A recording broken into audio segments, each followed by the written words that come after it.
20% of dudes rapping, they ain't nice as me.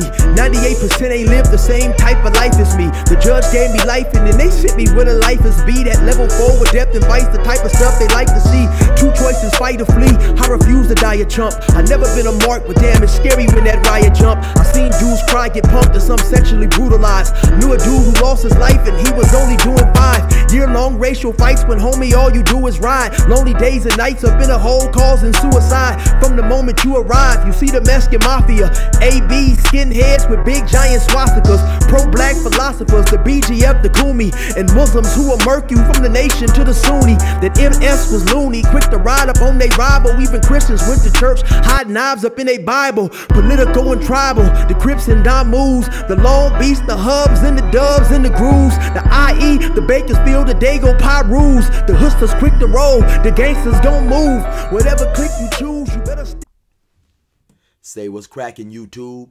It's your boy 16 to life, and I'm back like I'm on a parole violation. Yard down. Now, for those of y'all that's new to my page, in 1994, I got arrested. I was eventually sentenced to 16 years plus life, and I served 24 years straight in the California prison system. Yeah, that's me gassing on the intro, and like I keep telling y'all, the flow is nothing like Curtis Blow. Check out more of my music. Go to my YouTube playlist, scroll down to gas stations, and you will find a lot of my music there. Also, if you're new to my channel, go to my YouTube playlist, and you will see that I have a lot of my stories organized into different topics and categories, and I guarantee you're going to find you something that you like. I got a little cold, but you already know what it is, man. The show must go on. Let's hop right up into this story. So, initially, this story takes place. I was in Ironwood State Prison, which is a level 3 medium security prison. Now, the way the prison system works in California is it's based on a point system. I believe 0 to 18, you're on a level 1, which is, of course, minimum security. 19 to 35, I believe, is like a minimum security as well, and 36 to maybe like 51 is medium, and then 52 on up is maximum security. So at this point in time, 2000, I believe 4, my points had dropped from a level 3 medium security to a minimum security level 2. So they shipped me right across the street to a prison known as Chuckawalla. Now, the difference between a lot of medium security prisons in California is they're cell living, as opposed to when they send you to a level 2, the majority of level 2s in California is dorm living. So you'll be in like a army barracks type setting, depending on what prison you are at or what institution you are at.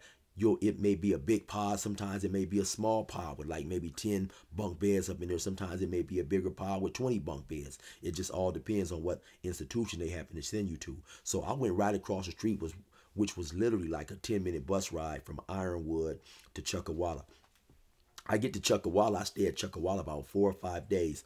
Unfortunately for me, it happened to be a CO who was several years younger than me, but he claimed that he was good friends with the victim of my case, and so they sent me to the hole, and they end up sending me to Corcoran Level 2 prison, also known as SATF, SATF, which stands for Substance Abuse Treatment Facility. Now, the entire prison wasn't a substance abuse treatment facility, just like 2 yards, I believe, on that prison. So I was on the yard that wasn't a substance abuse treatment facility.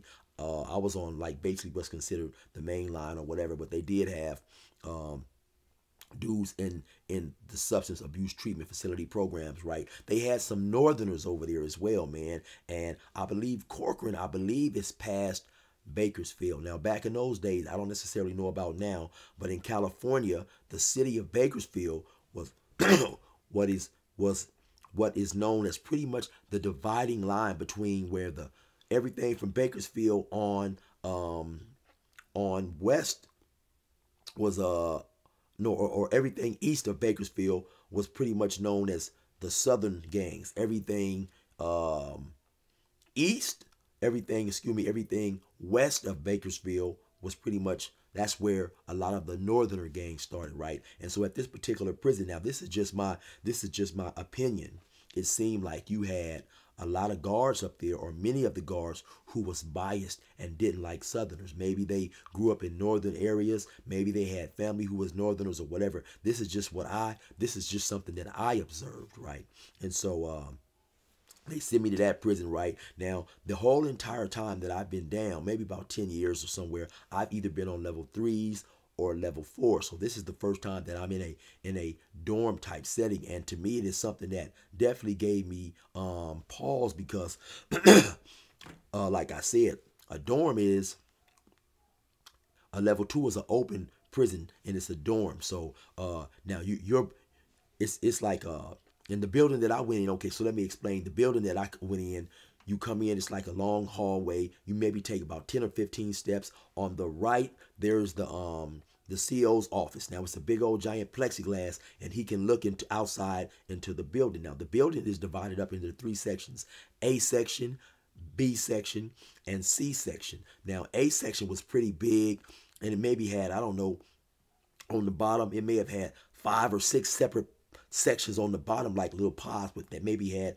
10 or 15 bunk beds in each. And then it also had a section like that on the top, and then also B section and C section. Now, at night, what was different about this particular level 2, at night, maybe like around 10 o'clock, they had these big old giant gates, maybe something like the bars that you would see in a Western movie. They was called grill gates, and they would shut those, and you would be sealed off in your respective section. You could still walk around in the day room, and then I think like at 11, you had to get on your bunk, right?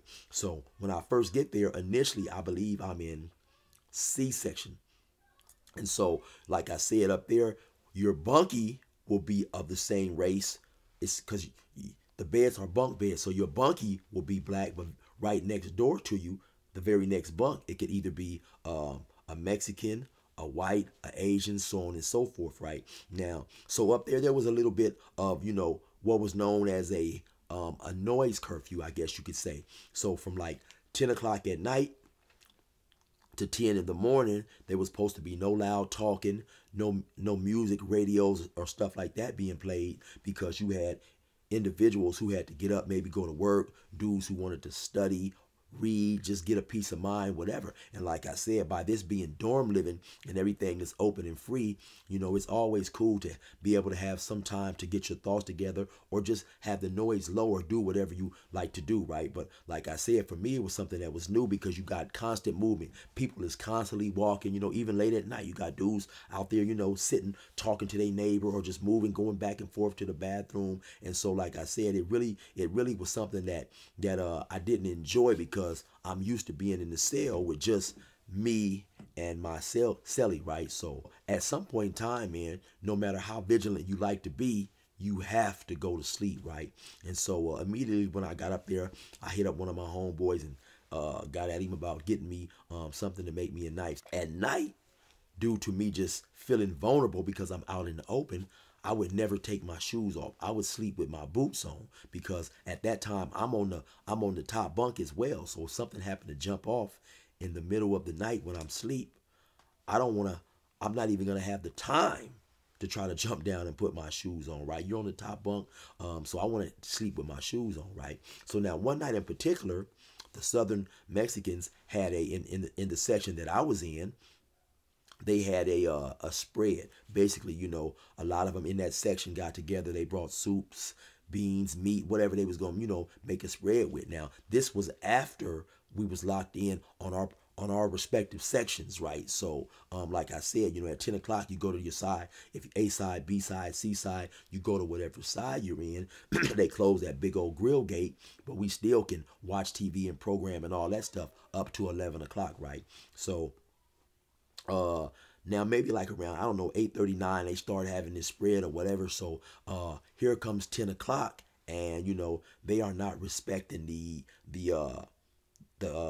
10 o'clock quiet time curfew or whatever. Now there happened to be a big old giant Samoan who also ran with the Southerners. I've seen a couple of Asians who for whatever reason choose to hang with the Southerners and program with them, right? Now this dude probably was, I don't know, I want to say about 6'3", maybe 280, big old giant dude, right? So about 10 o'clock, they're over there. They then put all the food on the top bunk, or on one of their top bunks. They done rolled the mattress back. You know, they got everything up there. They're making a spread with a lot of bowls hanging out.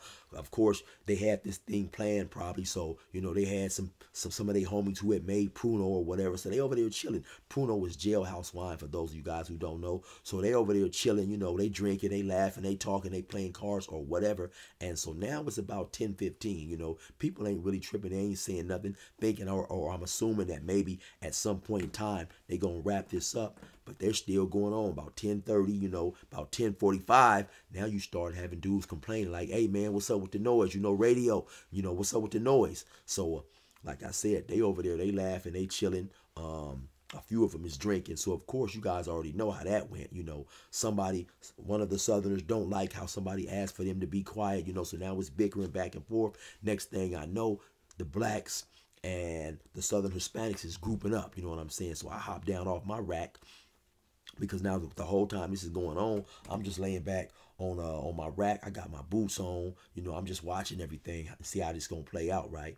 And so of course, like I said, you know, people started complaining. So once the group started, I jumped off my rack, and it's a couple of dudes back there sleep, because now how C-section was built, it was a big old giant, you know, building, but it had maybe about 4 or 5 sections on the bottom. Each section may have contained maybe about, I don't know, 10 to 15 bunk beds, and then you had some up top. Now you got some dudes in the back of these sections, you know, sleep with the covers over their head. Some of them got earplugs in their ear. They trying to get some sleep. So I jumped down, man. I started going to wake the blacks up, like, hey man, get up, get up. There's something up in the air, man. Just get up. You know what I'm saying? Wake up, get up. And so eventually, of course, more Southerners who are on that side, they see what's going on, and you got more blacks, and now everybody is grouping. So now you also got dudes in B section and A section. They over there looking, because the grill gates, like I said, is like some big bars that you might see in an old Western movie, so you can look through that side and see. So at some point in time, the COs notice what's going on. They get on the loudspeaker, tell everybody, lock it up, get on your bunks, get on your bunks, lock it up, get on your bunks, get on your bunks. So dudes is hesitant to go get on their bunks. Shortly thereafter, you may have 10 or 15 COs come up in there, you know, and start telling people to hop on their bunk, you know. So dudes go get on their bunks or whatever, they sitting on their bunks. Now you got the guards yelling, telling dudes to take their shoes off, you know, take their shoes off. Most dudes are compliant. Me, I refuse to take my boots off. So I'm just sitting over there. I'm not supposed to take my boots off, because like I said, anything can pop off, and I don't want to be on that top bunk trying to hop off barefooted or whatever, right? And so eventually the guard is going through each section, making sure dudes got their boots off. He see me with my boots on. He said, hey man, take your boots off. I say, hey man, I'm not taking my boots off, man. There's nothing in the Title 15 that says I have to take my boots off. Now the Title 15 is basically a handbook, a CDC handbook, and it talks about the protocols and rules and regulations of the prison, of all California prisons, that relate to convicts as well as COs, right? And so, you know, regardless of that, they still think that they, you know, they the top dog. They tell you to do something, you do it. And especially on a level 2, they're used to dudes being more compliant, because you have more dudes on a level 2 doing short time, more dudes going home, right? Dudes not necessarily looking for any trouble.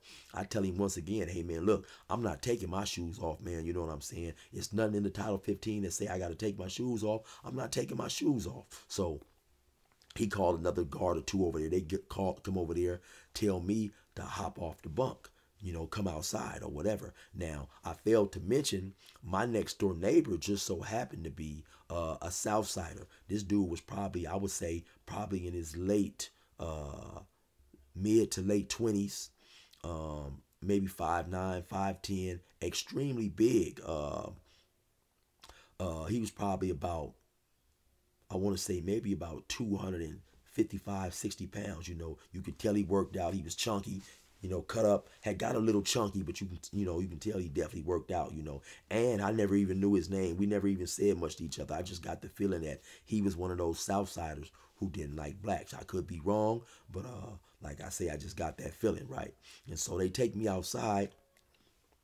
They got me up against the wall. They walk me up by the program office. A sergeant, a lieutenant, or somebody come over there, you know, giving me all these threats, telling me that, you know, if I don't take my boots off, you know, I can be charged with starting a riot or inciting a riot and this and that, man. And I'm telling him, hey, man, listen, and I'm assuming that he doesn't think I'm a lifer. I'm telling him, hey, man, listen, I'm a lifer, man. I don't even like being here anyway. Send me to the hole. Do whatever you going to do. I'm not taking my shoes off. It's not no rule in the Title 15 that says I have to take my shoes off. I've been sleeping with my shoes, and that's what I'm going to continue to do, right? So you have another lieutenant over there. He comes over here. He's playing the good guy. He's trying to explain to me that just by me having my boots on can create tension, so on and so forth, or whatever, and could I at least take my shoes off? I said, I'm not taking my shoes off, man. What I can do for you, I can get in my bunk, I'll lay back, I'll put my blanket over my boots so people can't see I got my boots on, but I'm not taking my, I'm not taking my boots off, man. So you can send me to the hole, whatever. I don't like being at this level 2 anyway. So as I'm talking to him, I notice now it's like 4 or 5 guards, they walking, and I look up, they're bringing the dude who's in the next bunk to me, to the right of me, which was the Southsider dude. Like I say, the Southsider dude he's definitely big, as far as Southsiders go. He's got some weight on him, chunky dude or whatever, right? Got a lot of tattoos. Now, as they come up, they put him on the wall right next to me, probably maybe about 4 or 5 feet to my right. They talking stuff to him. I believe that they wanted him to take his shoes off as well, and he was refusing to take his shoes off. So, like I said, in my observation, some of the guards up there seemed like they didn't like Southern Hispanics, and I don't know if it's because they may have had some northern ties or whatever it was. They grew up in that area. I don't know, but that was just my observation, right? So they talking stuff to him. He barking back like, hey man, F you, whatever. I'm not doing that. And so they get him against the wall. Another sergeant comes over there, a lieutenant, and they get him up against the wall, and they kind of like go to aggressively patting him down. He's like, hey man, you ain't gotta pat me down like that. He talking his stuff. So he telling them, y'all is cowards and so on and so forth, man. If it wasn't so many of y'all wouldn't want to see me one-on-one or whatever. He's mad at the way they getting at him, And like I say, when they bring him past me, they've already been, I guess, got to the point where they having a heated, discussion or whatever. So, he telling them, you soft and you can't see me or whatever, so on and so forth. So they pat him down. He like, hey, you ain't got to be all up on me like that, right? So they got him on the wall talking. All of a sudden, he turned around kind of like and ball his fist, like, hey, what's up? Now, there was another short Hispanic CO, I believe he was a sergeant. And so when the dude turned around and balled his fist, he like, what's up? The sergeant just whip out the mace and mace him all in the face. He grab his face. He like, ah. Once he do that, the other guards, they rush in, they grab him, they slam him to the ground. When they slam him to the ground, the guard, the Hispanic dude who initially maced him, run up on him, mace him some more. Mace him all in the face while he's on the ground. He like, ah. All of a sudden, the sergeant go to holler, or the lieutenant, whatever he was, yeah, look at you now. You're not so tough now. Look at you now. They got their knees all in his back. They give him the knee and this and that. They handcuff him, snatch him up, take him on to the hole and stuff. They take him to the hole. So they tell me, okay, man, what you gonna do? I said, man, listen, I told you, I'll I get in my bunk. I'm gonna put my boots over my I put my blanket over my boots, man. But outside of that, you can take me to the hole or whatever. So they go over there, have a little conversation for a minute. Sergeant tell me, okay, come back, man. Go back to the building. Just when you get into bed, man, keep your word and cover up your boots. We just trying to prevent anything from going on or whatever, right?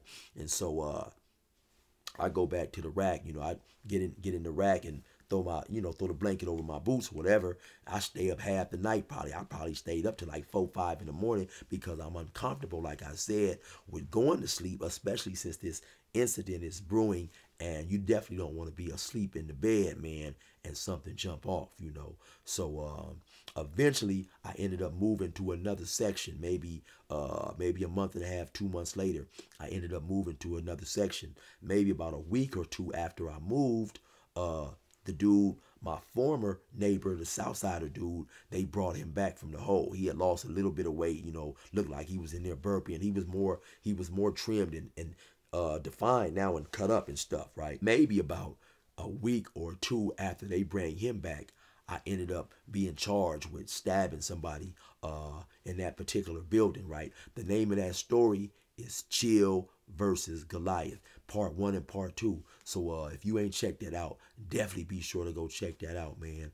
Anyway, that's just a little story right there, man, of how the COs dogged out this Southsider because he didn't want to take his boots off, maced him in the face, talked crazy to him, so on and so forth, man. You already know who it is, though. It's your boy 16 to life. Resume normal program.